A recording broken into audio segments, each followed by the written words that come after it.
Simulan na ng Onyx Philippines ang pagong na ito at mukhang magko-contest ang Team Liquid.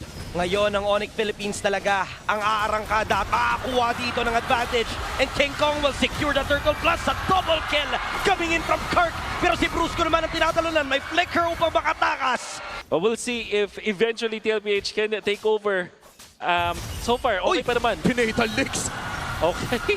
Hindi in-expect ni Daddy JP na bibigyan siya ng ganun-ganun lang kasi kakakuha pa lang nila ng ultimate, but the diversion play, si Cartesi ang kanilang nakita at mukhang wala na kawala.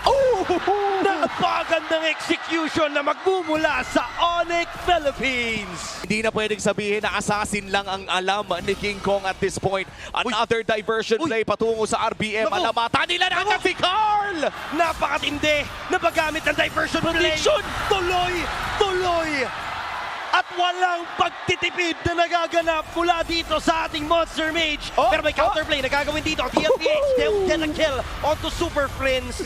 Na advantage pero dahil sunod-sunod, ngayon ay lamang na sila ng 4K. Oh, JP, Huli. nahuli! Over Ayun the na naman, bakot. roamers. Nagtatapatan yung dalawang roamers na parang wala lang nangyayari. And si Sanford ay umiinda mula doon sa damage. Pero si Cartesi, Phantom Execution. Di ba yan? Sabay atras. Ngunit si JP naman dito, trying to survive. Go! Pero napakatindi. Nagkalawan na yung pinapakita dito ni Kirk. And Kirk will secure 2 kills bago siya mamaalam.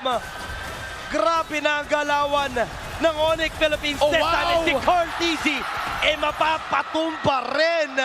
Ang sakit ng mga gulong diversion play. Teleport. Saan patungo? Doon sa baba.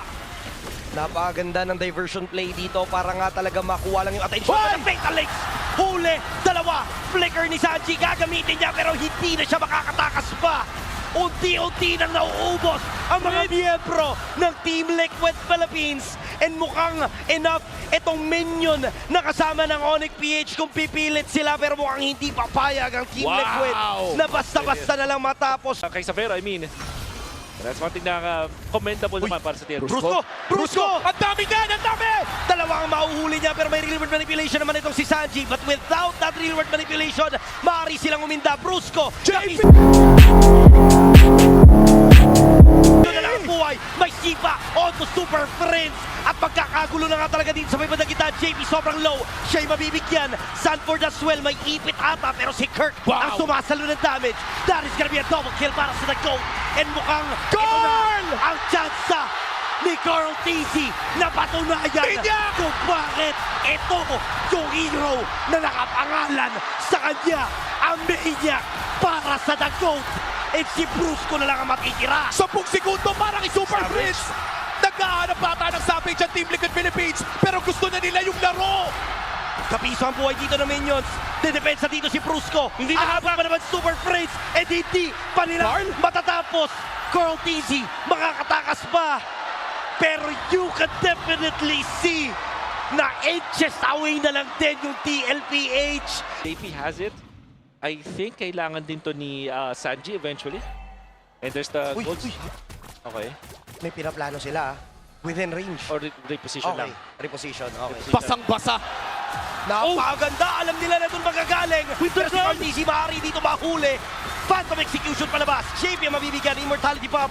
Sino matitira? Sino mabibigyan? Wow! Napakaganda ng pagkakahuli ni Sanford. Mapapabakaway ang Onyx Philippines. At maaaring ito nga ang maging disaster para sa kanila. Medyo kalat-kalat na ang mga miyembro. And that is a crucial play na magugula kay Sanford.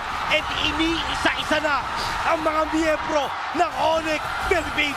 Si Savero na lang ang natitira habang kumpleto pa ang cavalry. And may minion waves na paparating. Mukhang ito na yung inaasam. Ito na ata yung ticket. Si Savero susubukan kumipensa. Pero it's over. Ang unang pupunta sa Paris ay ang Team Liquid.